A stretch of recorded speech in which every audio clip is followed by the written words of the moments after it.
What is up, everyone, and welcome to the Real Ones Canes podcast.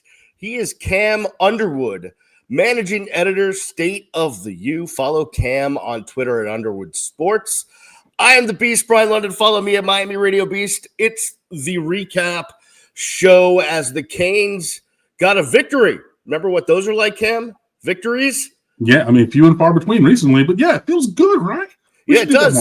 38-10, the final. We are recording this Saturday night, so just a few hours ago at Hard Rock Stadium, we watched the Canes win by 28 against the Orange. Miami did not cover, but some of us may have gone the other way with our picks, and therefore we're very happy about that late touchdown, but that's just, some of us. I mean, and some of us had the number at 27.5, so they did.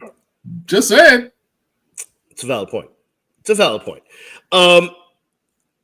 There is a lot to get to when it comes to this game, but I think the game can best be summed up as Miami early on looked like they really weren't into it, especially offensively, definitely offensively.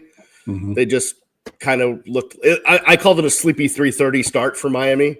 It just didn't look right. There was balls being dropped, guys not being where they should be, just things were not happening the right way. But it's amazing what big plays can do for you. What? And I know. We have those? Yeah, we had a few of them tonight, Cam. We had a 61-yard touchdown from Beck to Marion, the longest touchdown pass of the year. That ties the longest pass of the year. We had a pick six. We had sacks. We had Malachi Tony throwing the ball back for a touchdown. We had CeCe Mawanoa running it in for a touchdown. We had Wildcat. Shannon Dawson was in his bag. Things were happening. It got fun. It was – by the end of it, I was happy. The beginning, I was definitely thought we were about to see something really bad. Yeah, the first four drives were a real pisser. 7 plays, 20 yards, ended up stalling. You punt. 10 plays, 37 yards on the next drive, stall, punt. 4 plays, 9 yards, punt. Then an actual 3 and out on 3 yards for a punt. So, yeah, those first 4 drives, and it was just like when you have 7 plays, that means you, by default, have gotten at least 2 first downs, probably 3. 10-play drive. Bro, you have multiple first downs on this drive. What are we doing? It was just like shooting ourselves in the foot. Yes, because that's the yes word I was saying. But just shooting yourself in the foot. And the thing was, there were different ways to shoot ourselves in the foot. Brian, my good friend, Mr. Beast London. That's me. Yep. How many procedural penalties were on the offense today? I don't believe there were any. There were none. There was a false start on Chase Smith on a punt, so that's not offensive line. Right. And then there was holding on Elijah Lofton on a scramble, and that's the entirety of the list of offensive penalties. The offense by themselves had 9 penalties last week. They've had, Samson Okunlola with his annual false start. Well, where's James Brockermeyer with his weekly fake snap? All these things went by the wayside. And there were just missed connections and things. I'm going to say something, and I know people were in the comments because I rightfully threw JoJo Trader under the bus for the drop turned interception at SMU. Yeah, it was harsh, but okay. It was, I didn't say anything wrong. And I gave him his flowers for what he did, but for the error, I was very critical. Because the standard's the standard, and that's what it looks like when it is. JoJo Trader had one of the worst drops I've ever seen. On a shallow cross, on 3rd and 6, I think it was. And the ball was on time. It hit him in both hands. His defender was man-to-man, and he's trailing him by 4 steps. If he catches, and it's the NFL combine drill where you run straight down the line, you turn and catch. If he catches that ball, takes 2 steps, and turns and goes upfield, it's going to the apartments. There is nobody there he would it's still just be running. open air and opportunity. He's Elliot Kipchoge running a goddamn marathon after that. Just out there. Boom. And that's a real marathon runner who first broke 2 hours, I believe. So you're welcome for that. But yeah, he was so open. And it was such a terrible drop. And I know it sounds crazy because of the end result of the play at SMU. It was a worse drop. The drop itself was worse this week than even last week was. And I know that there's the added thing, the turn into interception, but it was that bad. And after that, he had to eat some bench. And then you see, Dalen Upshaw, true freshman, 41-yard, explosive play on a wide receiver screen, things like that. But like but the JoJo drop was in the beginning part of the game when Miami's moving the ball a little bit, but then shot themselves in the foot. And that was definitely a 12-gauge shotgun to the lower extremity region there. So yeah, it just took a while to get going. And then I don't know if it was because Shannon Dawson really wanted to just shut up any critics. I don't know if it was because Fran Brown runs his goddamn mouth all the damn time and we needed to prove a point. Shannon Dawson was cooking. And there were so many different. He was in his bag tonight. Roll. You went Malachi Tony. I didn't want to call it Wildcat because it was just quarterback. Now he ended up running, but there were routes on that play. But they also had the QB pop. It was like an RPO kind of a thing. But you had that.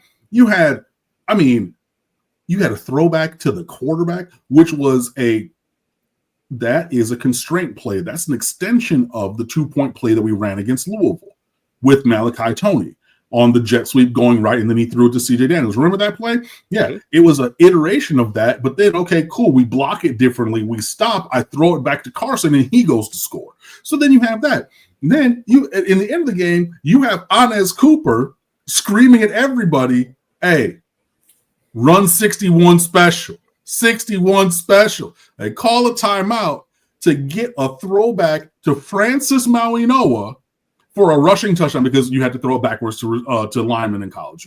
Right. But it's a rushing touchdown because it was a backwards lateral.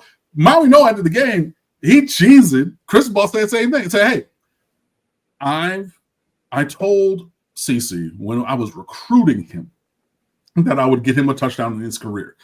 Not everybody who's made the comparisons between Penei Sewell from my Detroit Lions and CC Mauigoa, they threw the ball to Sewell and all kinds of stuff. Like the Lions throw him the ball like a tight end. You know what I mean? They said, hey, you're the next version of him. I got him a touchdown in college. I'll get you a touchdown in college. And finally, it's like, cool. I fulfilled my recruiting promise. All these games later, and CC said, yeah, no, he promised me that and much more when I was a recruit. And you got to see that. But like Dawson, hey, it's there. You know what I mean? So now it's a double-edged sword. I now know that you can have diverse scheme in the way that we did tonight. So now I'm going to require that you do these different kind of things. Pin and pull, outside zone. You got Gerard Pringle in there looking like, $1 million. He's so fast and quick, and he running out of tackles and had 40 yards on 2 carries, and those go to the crib. Yo, what? I'm sorry, it was 11 and 19, so it was 30 yards on 2 carries at the end of one drive. It was the diversity of scheme on offense that we've all been screaming for, and it took a while. But also the touchdown to the throw to JoJo Trader is a touchdown if he doesn't drop it. But yeah, it was a great eventual showing by the offense. And the last thing I'm going to say, because I know I've been talking a lot, because Brian lets me talk a lot, and I do talk a lot. Sorry. Yep, it's okay. Malachi Tony is now a known commodity. So people were saying, oh, why aren't you just dialing up a shot play to Malachi Tony? Like when JoJo Trader had that drop. We ran that short motion inside skinny post with Tony on that play. Do you know who was over there? 3 defenders. They said, we're not going to let 10 beat us. Cool. But you need other guys to step up and do that, and we were able to do that eventually, and that was really great. I'm going to stop talking now. Thanks. All right. Just a couple of things before we get to the rest of the game, because we're recording this again Saturday night. There's a game still going on. 2 big results as it relates to the Miami Hurricanes, because they need other things to happen. The Cal Bears just beat Louisville in overtime, 29-26. Let's go! I was just looking that up. HYFR. It was 4th and goal in overtime. Louisville had kicked a field goal on their possession. Cal gets the ball, 4th and goal, touchdown pass. They win 29-26. And earlier tonight, Wake Forest defeats UVA. And I called that on my picks and the other podcast that I went and guest hosted this week. The Wake Forest win outright. I called out. I've had a feeling in my bones all week. I knew that the numbers were going the other way. I said Virginia was fraudulent and luck was going to run out. And they are. And it did. So we get Wake Forest over Virginia and Cal over Louisville. These are some of the results that we needed of teams in front of us in the college football playoff rankings losing. I am not looking to Charlotte anymore. We lost 2 times in the conference. Yep. That's off the table. Miss me. If we end up cleansing our way in like last year where teams lose and all of a sudden we're going there, cool. I need these teams in front of us in the college football rankings to lose and Miami to keep winning so that we can get that. But HYFR, I hate Louisville. I hate Louisville. I hate Louisville. So I delight in their downfall. And I've been saying that Virginia was fraudulent. And I'm so happy I was right about that with Wake Forest. Ballin'. Let's go. Unfortunately, Navy did not beat Notre Dame, for the record. The interesting thing is that I think Duke, even though they have 4 losses, and they lost to UConn today, even though everyone thinks Manny Diaz is the best coach ever, and he should never have left the University of Miami. That's what the people tell me on the Twitter. Duke is actually they may end up in Charlotte with 4 losses. So it's interesting. It's really interesting. All right, let's get back to this game. I just had to relay those results because things were happening as we were recording. I want to talk about the defense. They did a phenomenal job of holding their own while the offense was trying to find their act. Again, we saw pick 6. We saw turnovers. We saw sacks, tackles for loss. Corey Heatherman once again continues to dial it up. We did not have a scenario where a team came out with a script and beat us in the first series. Now, Syracuse offensively is a mess because their starting quarterback is out and they can't really find a quarterback to play the position that's decent. And at least they had a scholarship player for the majority of the game this week as opposed to last week where they played a walk-on who technically is on scholarship just for lacrosse, not football. Correct. Now, the only disconcerting thing defensively was that Syracuse was able to run the football a bit early, especially earlier in the game. But they had, 161 rushing yards. And that perturbed me. But you know what? The final score was what it was. So I'm not going to let it ruin my night. But otherwise, and we saw Ruben Bain have a huge impact. He got a sack. We saw Akeem Mesidor almost kill their quarterback. We saw Basainth give it a go, even though he was hurt. Moten did not play. We saw Keontae Scott. This guy should win the Thorpe Award. He's all over the place. Jacoby Thomas. I mean, there was just so many guys that had a great game defensively. It really was, when you look back at the game, it really was a dominating performance by the defense, and it should be. Yeah, and then it was at all 3 levels. It was everybody doing their thing. And then this is what an elite defense looks like. When you have Bain, Mesidor, shout out my dog Justin Scott finally looking like a 5-star. Yeah, he did. You know what I mean? Like he was really stepping up into a bigger role this week, and he flashed the kind of athleticism and talent that were like, this is why we went to Chicago and paid you all this money in NIL to get you on our roster. Like, we need you to play like this. And he did. You had linebackers playing well. You had Keontae Scott continuing to add to his resume for the Thorpe Award. And technically, he wasn't even the best defensive back on the field because Jacoby Thomas did everything. He had a sack. He had an interception. He had a fumble recovery. He had tackles. He had tackles for loss. I mean, it was like if 0 wasn't there, then 8 was there. And if 8 wasn't there, then somebody else was there. And the outside corners were pretty good in lockdown. So, anywhere that you look, man, They really played well. I will say kudos and credit to Syracuse. They ran the ball in. First of all, they ran the ball at their own just because they wanted to. But also they ran the ball in a lot of passing situations where we were, it's akin to the video game. You go pass commit on the sticks or whatever. Oh, like I'm expecting a pass or whatever. And it was the same thing that Louisville did with that damn Isaac Brown on that 1 3rd and 11, and he got 12 yards. Remember that one? The sprint draw to the right. Like a lot of the things where it's like, we should be passing the ball. Like we got Ricky Collins and or a lacrosse player walk on true freshman. Nah, run that bit. And they did, and they converted. And I mean, like 162 yards, and that's including sack yardage. So they were really closer. I mean, Velarde got sacked for 8. Collins he ended up with -17. So that's 25. And then Kerr had a -4. That's 190 damn near.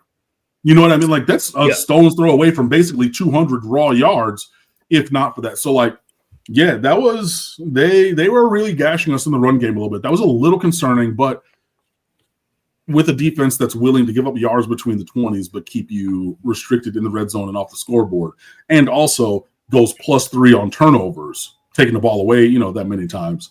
It all worked out.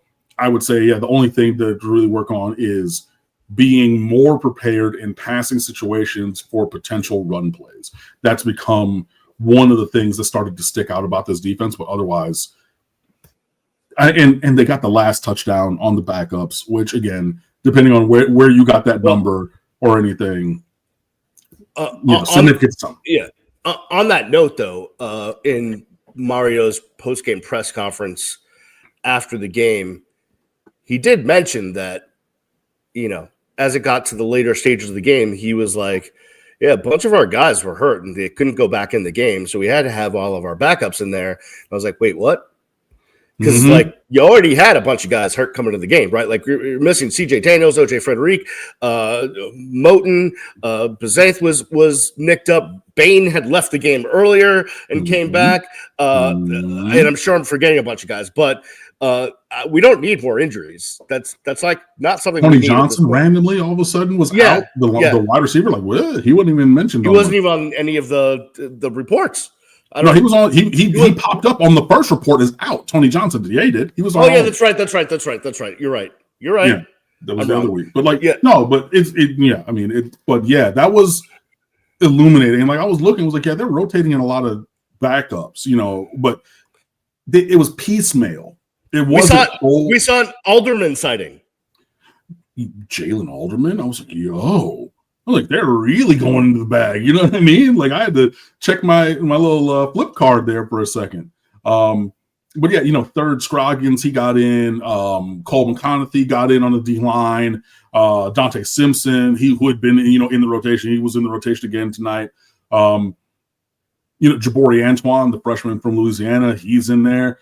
Shout out to both Ryan Mack and Jadais Richard playing their first snaps of the season, coming back off of ACL tears last year. Mack in high school, Jadais Richard. It's not Richard, it's Richard. Late in the year with the Hurricanes last year. Both those guys getting onto the field. Interesting and noteworthy, I think, at least for Jadais Richard. He was playing safety, not cornerback anymore. And I think maybe with losing a step and whatnot off the ACL, let's move you inside. We brought in the Xavier Lucases, got Damari Brown back healthy, Ethan O'Connor, yada yada. They were good at corner. I think safety is more of a fit for his skill set, especially with slightly diminished athleticism, which is another thing that we saw from Mo Toure, because he was chasing down a couple run plays that were going a little bit laterally, like outside zone kind of stretch stuff. When he played against Miami in that bowl game in Yankee Stadium, he was there in front of the guy, makes a tackle, half a man, shoulder through the chest, boom. He was 2 steps slower today. And you could see the frustration of I'm taking the right angle. I had the right read. I'm doing the right thing. My body just can't do that anymore because I'm on 3 ACLs or have had 3 ACL reconstructions at this point. So, shout out to them. Shout out to the defense. Working on that one little run thing. Also, the last thing I will say here, and I know I've been talking a long time, shout out to Corey Heatherman, because Cristobal mentioned it after the game. And said, we planned and schemed to take away the back shoulder fades and all those throws because that's how they killed Miami last year. Right. Was just big dudes down the field, throw back shoulders, boom. And they schemed it and they took it away. And that was their number one weapon against us. They couldn't do anything else last year. Oh, Jesus, excuse me. Except, well, they had those, and then they had Trevor Pena, who was the Xavier Restrepo allegory in the slot. But that's all that they did all damn day. And being able to take that away, and that was a thing where we saw a thing on film from before and took it away from the other team. I'm really happy about that. So good job, everybody. Thank you. A couple of things I want to bring up before we take a break and get to some larger issue things on the other side. You were busy, palling around outside the stadium before the game, so you weren't there as early as you normally are. I was there to watch warm-up, so I wanted to see if Moten was warming up or if Besaith was warming up and all that stuff. But in the meantime, what I did see, and I forgot to tell you this, was Samson Okinola was out there extremely early for a long time working on some stuff that looked like, hey, I need to not jump off sides. Okay. That's what that looked like.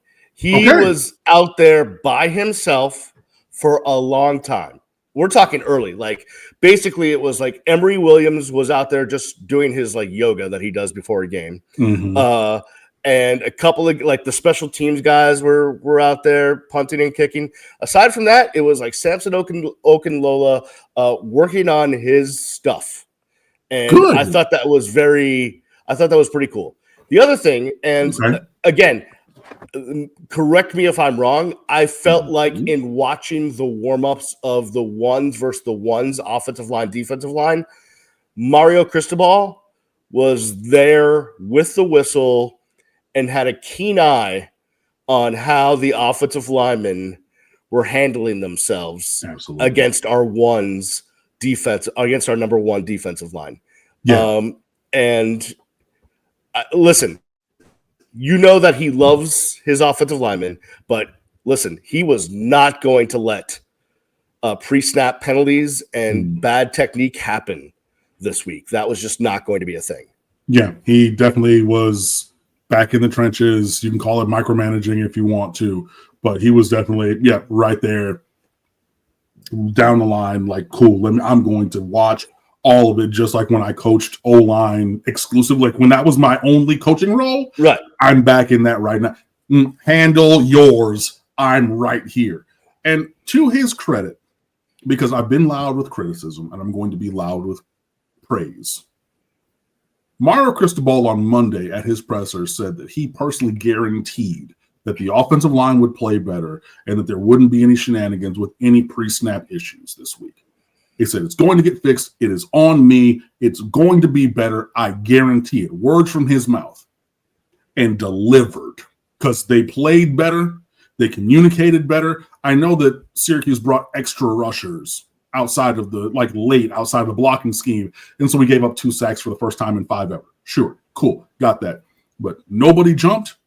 Nobody held. Because, again, that was a tight end with the whole, you know what I mean? So he said, it's on me, and I guarantee it, and the man delivered. I got to give praise and credit for that. So, good on Mario for putting a line in the sand and, holding himself accountable and then delivering the kind of performance that he guaranteed on. You can't look for anything more than that. So I'm going to praise him for delivering that.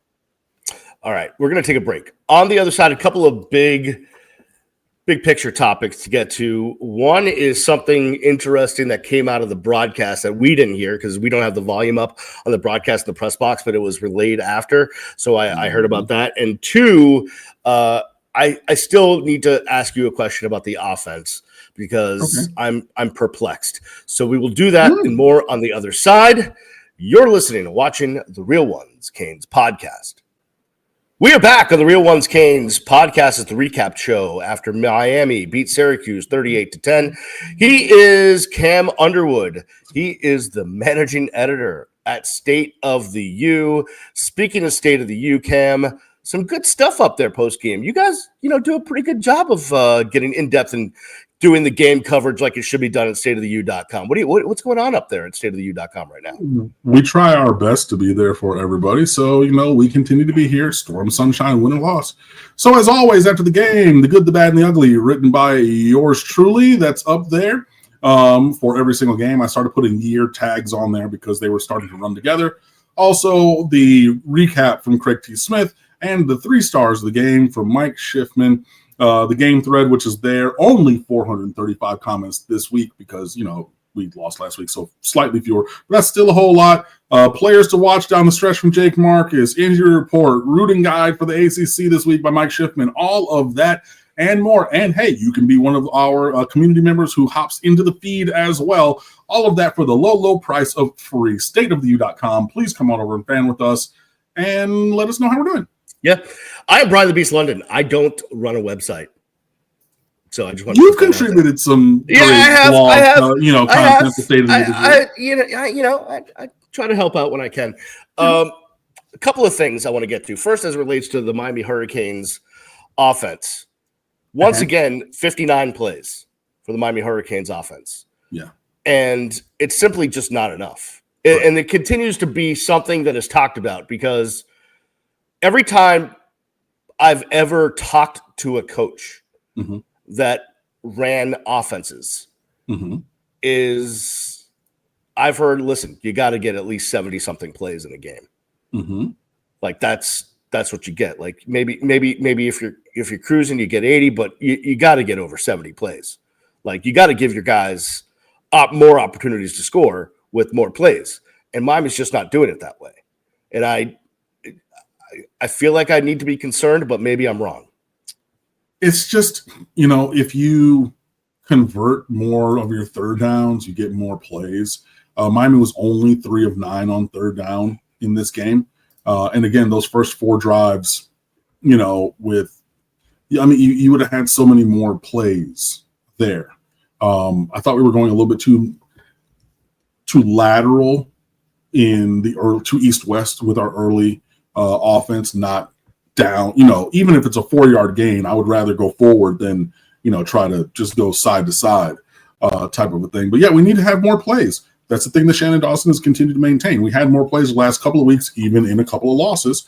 But yeah, very few plays. Like this was definitely a game where Syracuse knew they were not really going to be competitive.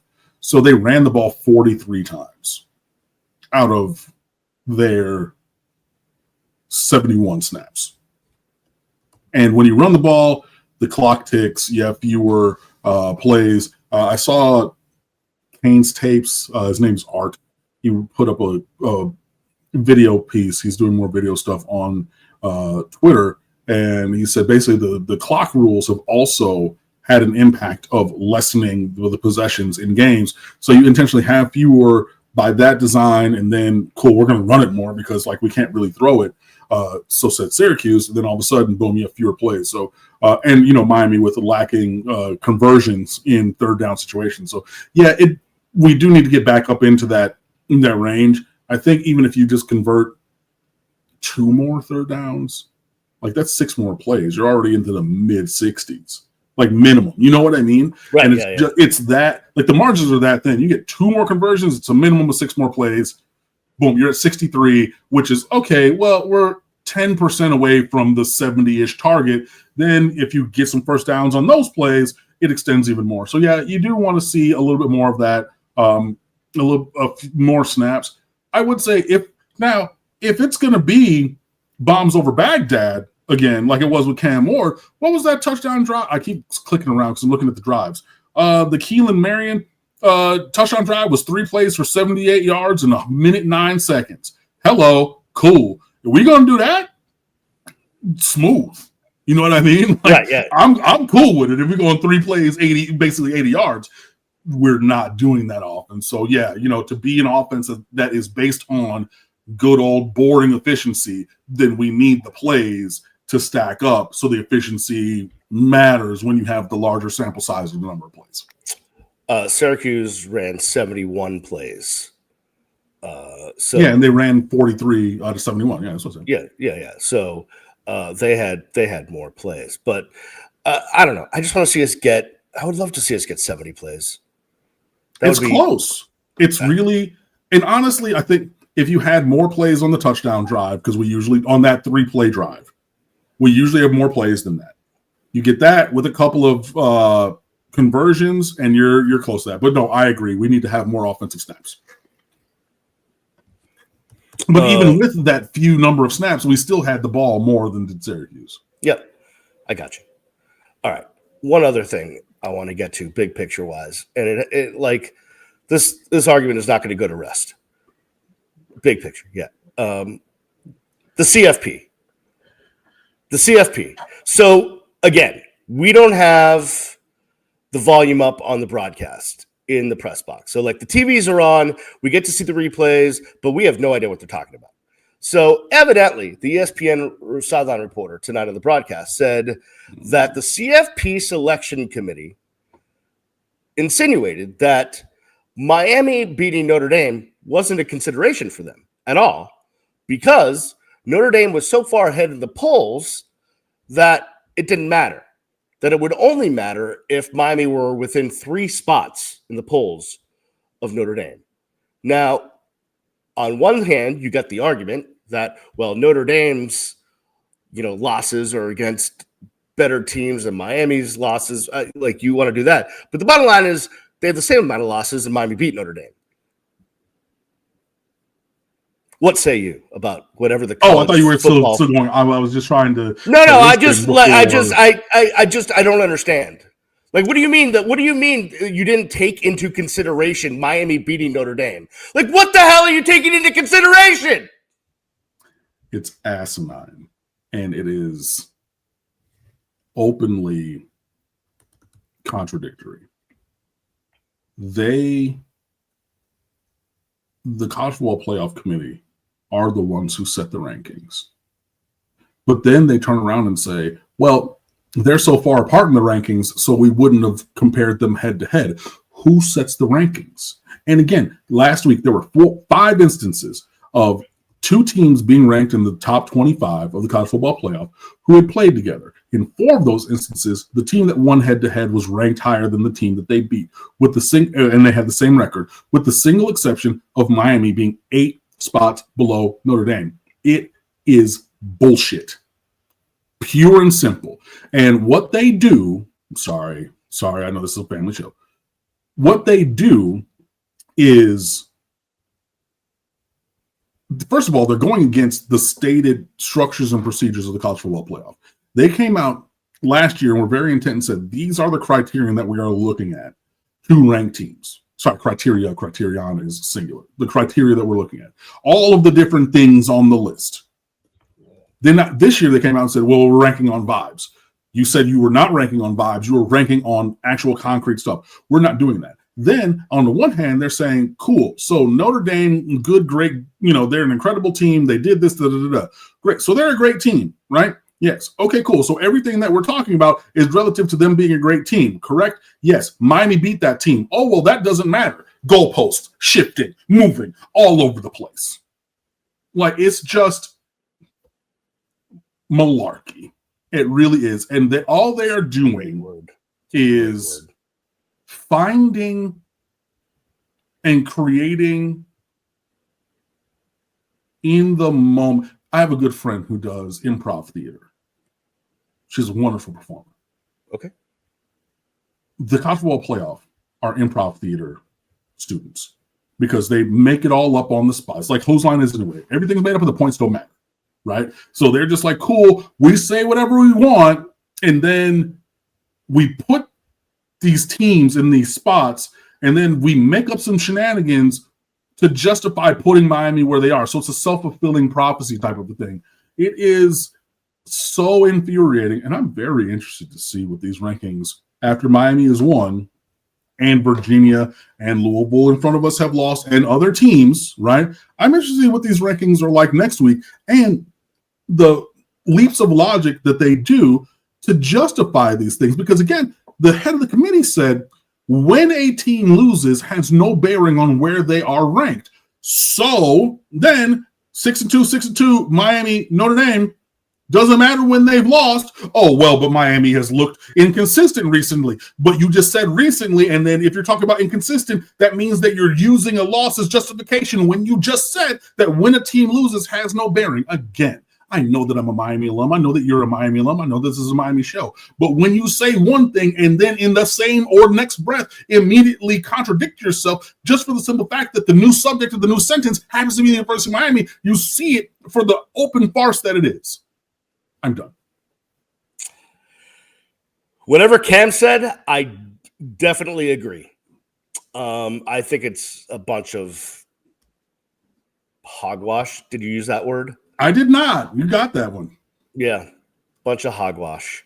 It's just now. Listen, again, I said this last week. I'll say it again, and we'll see what the rankings bring this week. Like, Miami needs to prove that they're one of the best 12 teams in the country, regardless of who they beat, who beat them, all of this stuff. Like, they need to prove that they are one of the 12 best teams. Why does Miami have to prove that they're one of the best 12 teams when other teams are simply given that? When they're just obligated or they're just gifted that stance. So everything. I'm asking the situation, not necessarily you. But no. I mean, you're right. But like in my mind, like if I were to like I'm not going to die on this hill, is what I'm saying. Like, because I don't think Miami looks like one of the best 12 teams over the past month. Like, but is the season a month or is the season a season? Well, no, I know, but you didn't let me finish. I was going to say, if 3 weeks from now, if they've won all their 4 games, and they're playing, lights out football, well, then yeah, they deserve to be there, because I'm guessing at that point, again, they'll have kind of reclaimed what they had at the beginning of the season and look like one of the best 12 teams. And then I will die on that hill if they don't get in. Okay. I mean, I don't know what to say. And I'm not going against you. It's just I'm pushing back on the ideas put forth by the College Football Playoff Committee, which are nonsensical, they're farcical, they are contradictory, they are baloney. Hey, why can't the University of Miami have a chance at, guys like Mendoza? Just throwing that out. What? Huh? What just happened? Did that just come out of my mouth? You want to have the conversation? Let's have it real quick. Let's have the late night version of that conversation. Then maybe we'll pick it up. We turned him down twice. He was going to go to Yale out of high school, correct, at Columbus, and until Cal came in with an offer, another incredible academic institution, a top 10 public school in America, Cal Berkeley. And he's very bright, very smart. Is Mendoza? I mean, he was going to go to Yale, like duh. So he goes there, and then in the evaluation, we evaluated other quarterbacks as more of a fit and better for what we needed, and just better in general than him. I think that the first evaluation was fine. I think that the second evaluation, especially with Carson Beck's turnovers in, the Louisville game and on the last play at SMU, and I know that JoJo Trader got, tackled and dry humped, but whatever. I mean, hey, it is what it is. I think that, obviously with how he's playing at Indiana, you're going to look and say, okay, well, maybe the second evaluation of that level was not as correct. But I don't have any qualms about when he went to Cal. Let him go. And he went and developed, and good for him. It was really the second one. But, I mean, and although Mendoza's from here, lives in Coral Gables, went to Columbus. Yeah. Lives in Coral Gables and went to Columbus. Okay. The entire hierarchy of the University of Miami is based out of Columbus. Okay. Yep. The University of Miami is based in Coral Gables. You know it and I know it. Okay, 33127. No, 305-284.